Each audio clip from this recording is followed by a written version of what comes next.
le Seigneur au début de cette messe pour ces jeunes, mais nous savons que si nous voulons prier sincèrement pour ces jeunes, nous voulons aussi leur montrer le chemin. Alors nous demandons au Seigneur de nous enraciner toujours davantage dans le mystère de la foi pour que nous puissions être d'abord sûrs de notre chemin, nous appuyer sur le Seigneur en vérité et puis pouvoir alors le transmettre et accompagner ces jeunes sur cette vie qui s'ouvre devant eux. Nous nous reconnaissons pécheurs au début de cette messe, nous en remettant à la miséricorde de Dieu. Sur la terre aux hommes qui l'aiment, gloire à Dieu, au plus haut des cieux, gloire à Dieu. Nous te louons, nous te bénissons, nous t'adorons, nous te glorifions, nous te rendons grâce.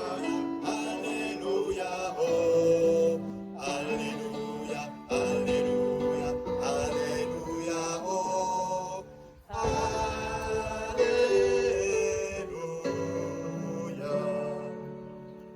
Moi, je suis le pain vivant qui est descendu du ciel, dit le Seigneur. Si quelqu'un mange de ce pain, il vivra éternellement. Alléluia, Alléluia, Alléluia, oh, Alléluia, Alléluia, Alléluia, oh, Alléluia, Alléluia, Alléluia, oh, Alléluia.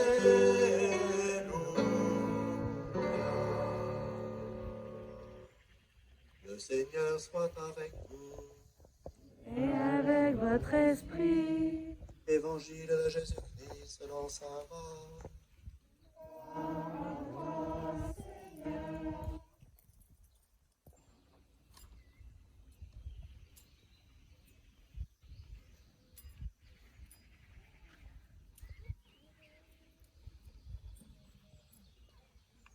Le premier jour de la fête des pains sans levain, où l'on immolait l'agneau pascal, les disciples de Jésus lui disent : « Où veux-tu que nous allions faire les préparatifs pour que tu manges la Pâque ?» Il envoie 2 de ses disciples en leur disant : « Allez à la ville. Un homme portant une cruche d'eau viendra à votre rencontre. Suivez-le, et là où il entrera, dites au propriétaire : Le maître te fait dire : Où est la salle où je pourrais manger la Pâque avec mes disciples ? Il vous indiquera à l'étage une grande pièce aménagée et prête pour un repas. Faites-y pour nous les préparatifs. » Les disciples partirent, allèrent à la ville, ils trouvèrent tout comme Jésus leur avait dit, et ils préparèrent la Pâque. Pendant le repas, Jésus, ayant pris du pain et prononcé la bénédiction, le rompit, le leur donna, et dit : « Prenez, ceci est mon corps. » Puis, ayant pris une coupe, ayant rendu grâce, il la leur donna, et ils en burent tous. Et il leur dit : « Ceci est mon sang, le sang de l'alliance versé pour la multitude.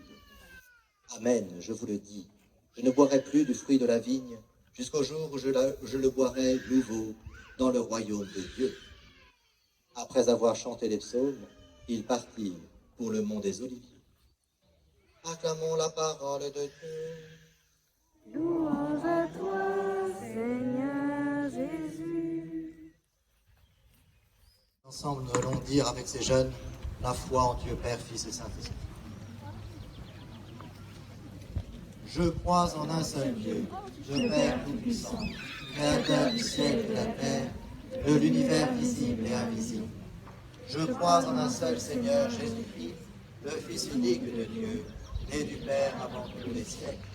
Il est Dieu né de Dieu, lumière née de la lumière, vrai Dieu né du vrai Dieu.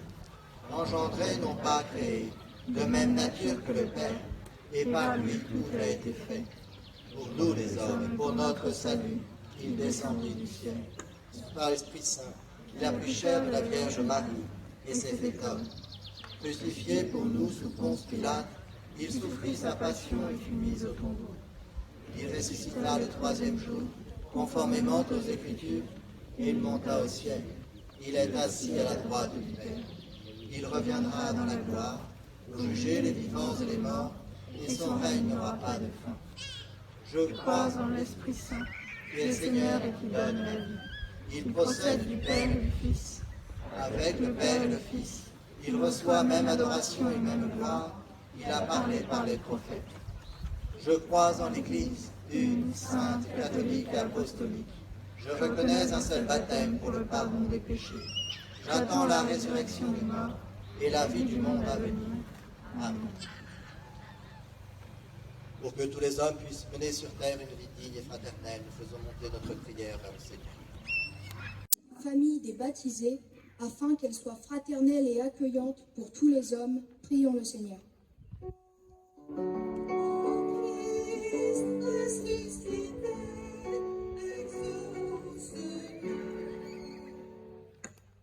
ceux qui cherchent sincèrement la vérité dans ce monde, pour que Dieu leur montre le chemin de la foi, comme une réponse crédible et libératrice.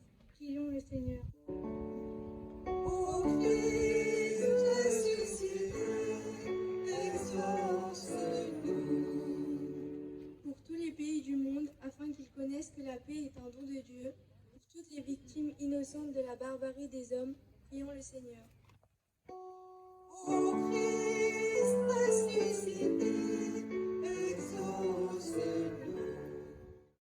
Nous sommes réunis ce jour pour célébrer le Seigneur dans le mystère de son Eucharistie, le célébrer dans ce mystère du dimanche, le jour de la résurrection, qui est toujours le mystère qui est au cœur de nos célébrations.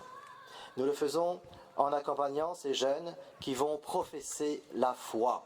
Ils vont professer cette foi qu'ils ont reçue au baptême, mais si la foi était déjà à ce moment-là un lien qui leur était donné avec le Seigneur, ils n'en étaient pas encore conscients. Ils recevaient et ils pouvaient recevoir, puisque la substance même de ce lien, c'est l'amour. L'amour qui d'abord nous constitue dans ce que nous recevons et qui à partir de là va pouvoir être assimilé personnellement pour être donné à son tour. Alors, ils ont reçu le mystère de la foi dans le baptême, ils ont grandi dans cette découverte de ce que ce mystère de la foi avait fait d'eux, c'est-à-dire des enfants de Dieu, et ils disent aujourd'hui, par eux-mêmes, cette foi. Alors, peut-être aujourd'hui nous pourrions simplement nous arrêter sur la substance, le contenu de cette foi. C'est aussi pour nous quelque chose qui va nous permettre d'avancer, de grandir dans une vie qui n'est pas toujours simple. Il y a bien sûr pour chacun des joies, des bonheurs, des épanouissements, et puis des freins, des difficultés, des épreuves.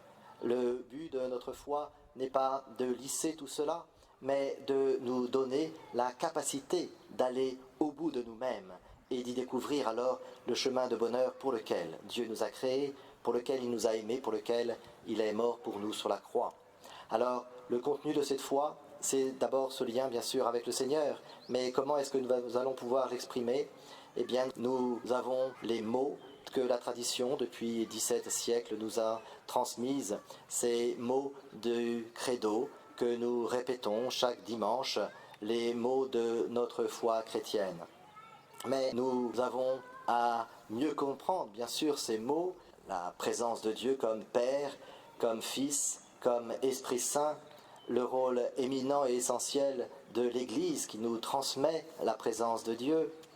Mais nous avons aussi à comprendre que ces mots doivent être habités par nos vies. C'est pour cela que cette profession de foi, au-delà de l'apparence, la cérémonie a été répétée, elle doit être réussie, mais au-delà de l'apparence, c'est ce que cela engagera pleinement dans la vie de ces jeunes qui fera la réussite de cette profession de foi.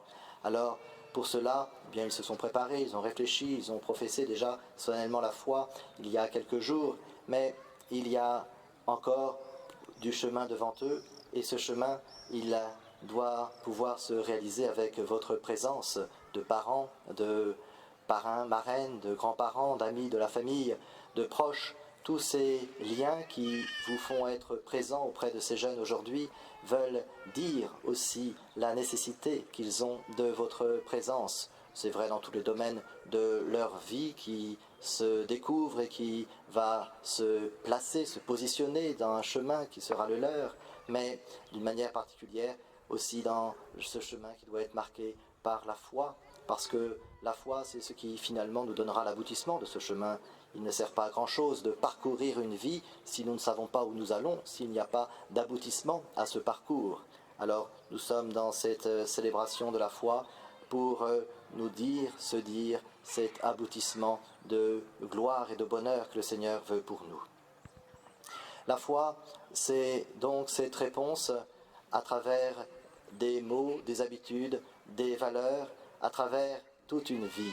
Mais cette vie, elle ne peut pas simplement se résumer en quelques souvenirs ou en quelques pratiques. Il faudra qu'elle se nourrisse de la présence même de Dieu. C'est ce que toute l'Église célèbre aujourd'hui, c'est la fête de Dieu. La fête de Dieu, c'est la fête où l'on célèbre la présence du Seigneur dans son corps et dans son sang. Nous venons de l'entendre dans l'Évangile, le Seigneur nous a donné sa présence pour que tout ce que nous allons faire ne soit pas simplement une sagesse, une idéologie, une pensée aussi belle qu'elle puisse être, mais que ce soit une vie et celle de Dieu. La vie de Dieu, la vie éternelle, qui vient nourrir, irriguer nos propres vies. C'est cela le mystère du corps et du sang de Christ. C'est pour cela que notre foi chrétienne n'est pas simplement un attachement un peu nostalgique à ce que ce Jésus de Nazareth a pu réaliser il y a 2000 ans. Notre foi chrétienne s'enracine dans l'incarnation du Fils, bien sûr, il y a 2000 ans, mais elle continue en étant irriguée, nourrie de la présence même du Seigneur qui se donne à nous.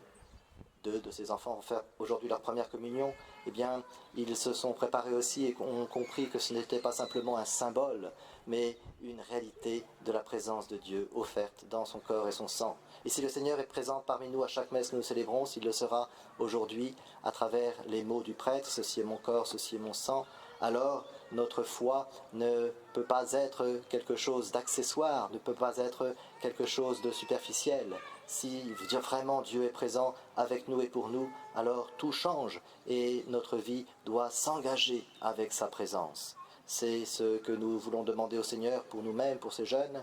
Nous le demandons comme une grâce parce que bien sûr, nos forces n'y suffisent jamais, notre intelligence ne suffit pas non plus. Il nous faut donner notre confiance au Seigneur et puis faire servir tout ce que nous pourrons comprendre et vivre de vrai, de bon, de beau.